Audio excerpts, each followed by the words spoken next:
Uncle Richard was sitting there with that smug smile plastered across his face. His expensive suit perfectly tailored, diamond cufflinks catching the light in the lawyer's office. He had just leaned forward in his leather chair and said those words that still echo in my mind. "You're not getting a penny, Sarah. Your grandmother finally came to her senses about what family really means." He was so confident, so sure that his years of manipulation meant everything. But when the lawyer cleared his throat and said, "Actually, there's a clause here that changes everything," Uncle Richard's arrogant smirk vanished instantly. His face went from triumphant to terrified in seconds, and I swear I saw his hands start trembling. Before I continue with this story, I want you to know that what you're about to hear really happened to me. If this resonates with you, please consider subscribing. It helps more than you know. The call came on a Wednesday afternoon. I was in my small studio apartment, trying to make ends meet with freelance graphic design work when the phone rang. "Miss Sarah Coleman. This is attorney Patricia Williams. I'm calling regarding your grandmother Eleanor Coleman's will." "Grandma Eleanor." My heart stopped. "Did you say her will?" "I'm afraid Mrs. Coleman passed away 4 days ago. The funeral was yesterday. You're named in her will. We need you at the reading this Friday at 2 p.m. I sat there staring at my phone, tears already starting. Grandma Eleanor was gone, and I hadn't even known she was sick. To understand this story, I need to take you back. When I was 8 years old, my parents died in a car accident. There was a custody battle between my grandmother and Uncle Richard. He was successful, wealthy, married to his socialite wife Linda, living in their mansion. He could provide opportunities. But Grandma Eleanor fought for me. She was 62, living in her modest house, surviving on her teacher's pension. The judge awarded custody to Richard anyway. I lived with Uncle Richard and Aunt Linda for exactly 8 months. 8 months in a house with 6 bedrooms and a pool, but where I felt completely alone. They enrolled me in private school, bought me expensive clothes, and treated me like a charity project they couldn't figure out. Richard would parade me around at business functions, introducing me as my tragic little niece, while Linda corrected my manners and reminded me how grateful I should be. Every Sunday, Grandma Eleanor would pick me up for visits. Those were the only times I felt like myself. We'd go to her little house, she'd make pancakes, and we'd work in her garden while she told me stories about my mom. "Sarah, honey," she'd say while we planted tomatoes, "money can't buy the things that really matter. Love, kindness, integrity, those come from in here," she'd tap her chest. After 8 months, I couldn't take it anymore. One night, I packed my backpack and walked 3 miles to Grandma Eleanor's house in the rain. I knocked on her door at 11 p.m., soaking wet and crying. She took one look at me and pulled me inside. Made me hot chocolate, got me dry clothes, and let me sleep in her bed. The next morning, she called Richard. I could hear her sigh. "Richard, Sarah is here and she's staying here. I don't care what the court order says. This child needs love, not a portfolio." Richard tried to fight it, but by then I was old enough to tell the judge what I wanted. At 9 years old, I chose my grandmother. Uncle Richard was furious.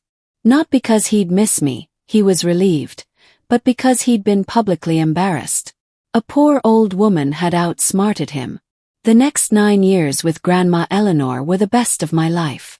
We didn't have much money, but we had everything that mattered. She came to every school play, every ceremony. When I got interested in art, she found a way to pay for classes, even skipping her weekly dinner with church friends. She taught me to cook, to sew, to manage money, and most importantly, to treat people with dignity. Every Christmas we volunteered at the shelter. Every summer we tended her garden and donated extra vegetables to elderly neighbors. "The measure of a person isn't what they have, it's what they give," she'd say. When I graduated high school, Uncle Richard showed up unexpectedly, all smiles and congratulations. "Sarah, there are excellent universities that would be perfect for you. Private schools that really set you up for success. Your grandmother means well, but she can't give you the opportunities one can." I looked at him in his $1,000 suit, then at my grandmother across the gym in her church dress, beaming with pride. "Thank you, Uncle Richard, but I'm going to community college." Grandma and I have been saving, and I got scholarships. His smile faded. Community college. You're throwing your life away. I have everything I need, I said, and walked away to hug my grandmother. That was our last real conversation for years. He'd show up at family events making comments about my choices and wasted potential. Meanwhile, Grandma Eleanor kept a scrapbook of every piece of art I made, every achievement, every small victory. After college, I struggled to find steady design work. Uncle Richard never missed a chance to remind me. Still struggling with that art hobby, I see. It's not too late to get serious about a real career. 3 years ago, Grandma Eleanor started getting sick. Early-stage dementia. I moved closer, spending evenings and weekends helping with medications, groceries, keeping her company. Uncle Richard barely visited, but when he did, he asked lots of questions about her finances, her house, her will. "Mom, you should really update your estate planning," he'd say. "Things have changed since you wrote that old will." As her condition worsened, Uncle Richard's visits became more frequent. He'd bring his lawyer friends around, having conversations with her when I wasn't there. Last year, she had to move to a care facility. Uncle Richard suddenly became very involved, visiting regularly, charming the staff, making a show of being the devoted son. But during one of her lucid moments, Grandma Eleanor pulled me close. "Sarah, Richard's been talking to me about money, about the house. He says you're struggling, that you can't handle responsibility." "What did you tell him, Grandma?" "I told him you've been taking care of me better than anyone, and that I trust you more than anyone in this world." 6 months ago, Uncle Richard started acting different. More confident, almost smug. He'd make comments about when Mom's gone and handling the estate properly. "Sarah," he said during one visit, "when the time comes, you need to be realistic about your grandmother's estate. The house will need to be sold quickly. These things require someone with business experience." 2 months ago, she had a series of small strokes and became mostly unresponsive. Uncle Richard immediately positioned himself as the primary family contact, making all the important decisions. And now she was gone. Friday came, and I put on my only black dress and took 2 buses to the lawyer's office downtown. Uncle Richard was already there with Aunt Linda and their 2 adult children, Derek and Patricia. They were dressed like they were going to a country club. When I walked in, the conversation stopped. "Sarah," Uncle Richard said with that fake warm smile. "So glad you could make it." At 2 p.m. we were called into the conference room. Attorney Williams sat at the head of a huge table with documents in front of her. Mrs. Coleman's estate consists of the family home, a savings account, personal belongings, and a life insurance policy. All together, approximately $340,000. I nearly choked. I had no idea Grandma Eleanor had that much. Uncle Richard was completely relaxed in his chair. This was routine for him. To Sarah Coleman, Eleanor leaves her mother's jewelry, recipe collection, and all family photographs. To Richard Coleman, Eleanor leaves her father's watch and collection of first edition books. Regarding the savings account and life insurance, totaling $90,000, Eleanor leaves this entirely to Sarah Coleman. I stared at Attorney Williams, unable to process it. Uncle Richard's expression shifted slightly, but he still looked confident. The real prize was the house. Finally, the family home at 847 Oak Street. Eleanor leaves the house and property entirely to Sarah Coleman. Dead silence. Uncle Richard's face went white. "I'm sorry, what?" "The house goes to Sarah." "That's impossible," Uncle Richard said, his voice getting louder. "She's just a child, she can't manage property like that. There must be some mistake." "I'm 26, Uncle Richard." "There's no mistake," Attorney Williams confirmed. Mrs. Coleman was very clear. Uncle Richard was on his feet, pacing. "This is ridiculous. Sarah's been living in poverty with her little art projects. My mother had dementia." "Mr. Coleman, please sit down." Mrs. Coleman was of sound mind and had a full psychological evaluation before making these changes. You're not getting a penny, Sarah. Uncle Richard spun to face me, his face red. Your grandmother finally came to her senses about what family really means. But then Attorney Williams cleared her throat. Actually, there's a clause here that changes everything. Uncle Richard's expression vanished. Mrs. Coleman included a letter explaining her decisions. With your permission, I'll read it now. She opened a sealed envelope with Grandma Eleanor's personal stationery. My dear family, if you're hearing this, every choice I made was deliberate and carefully considered.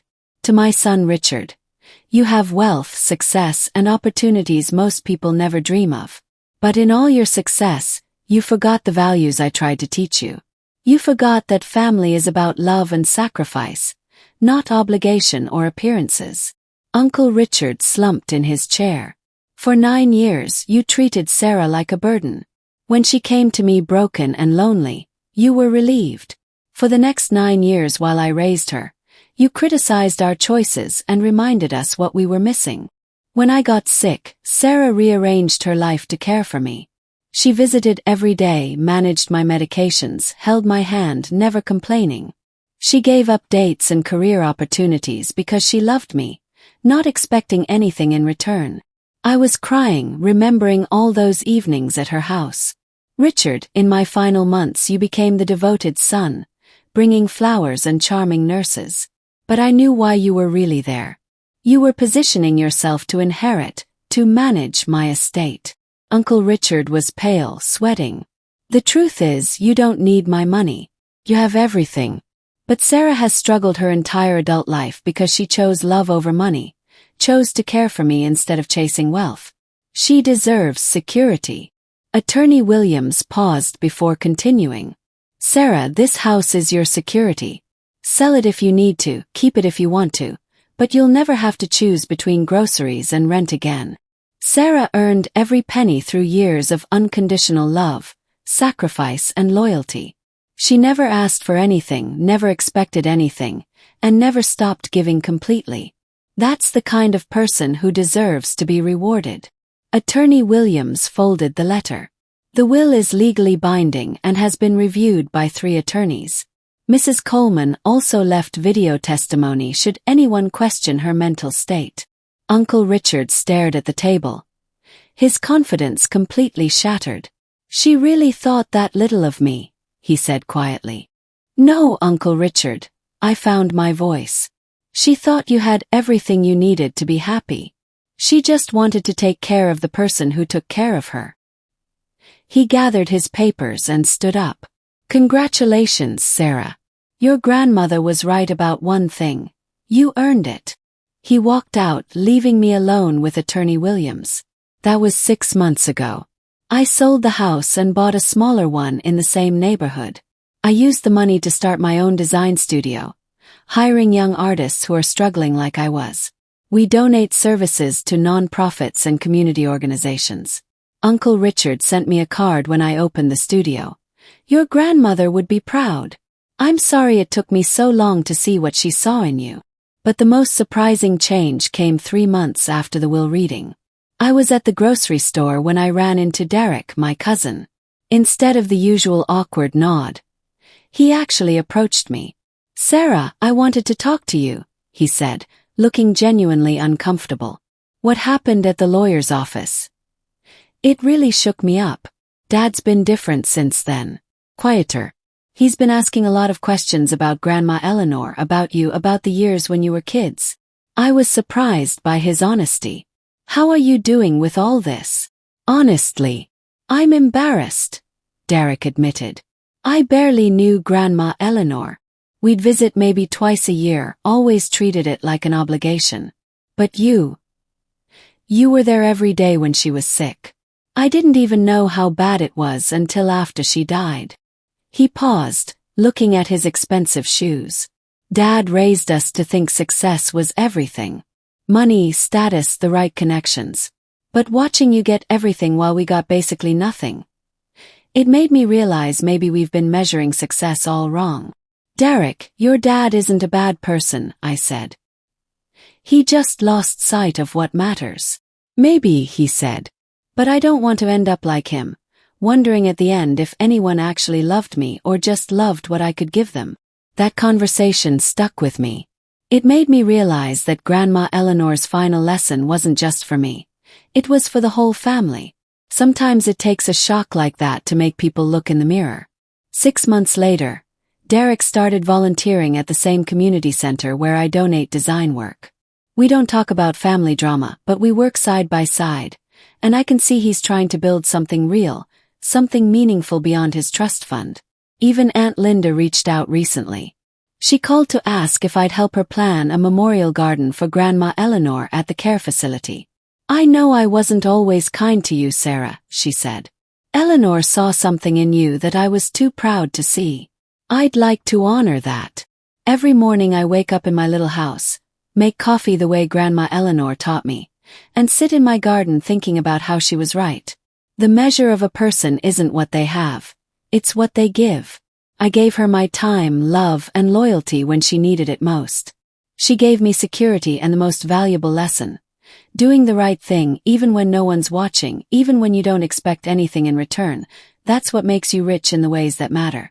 If this story touched you, please subscribe and share it. Sometimes we need reminders that kindness and integrity still matter, that taking care of each other is the most valuable investment we can make. And before you go, I'd love to hear from you in the comments below. Have you ever experienced something similar? Maybe you've been underestimated by family members, or perhaps you've witnessed someone's true character shine through when it mattered most. Share your story with us. I read every single comment, and your experiences help inspire future videos. Also, if you're watching this on YouTube, hit that like button and ring the notification bell so you never miss a story. If you're listening on a podcast platform like Spotify or Apple Podcasts, please leave us a 5-star review. It really helps other people discover these stories of hope and vindication. And here's something I'm curious about. Where are you watching or listening to this right now? Are you at home, commuting to work, maybe taking a walk? Drop a comment and let me know where in the world you're tuning in from. I love connecting with listeners from all corners of the globe. Remember, your story matters too. Whether you're the underdog fighting for recognition or someone who's learned to see past surface appearances, your journey has value. Keep being kind, keep showing up for the people who matter, and never let anyone convince you that integrity isn't worth more than gold. Thank you for listening, and I'll see you in the next story.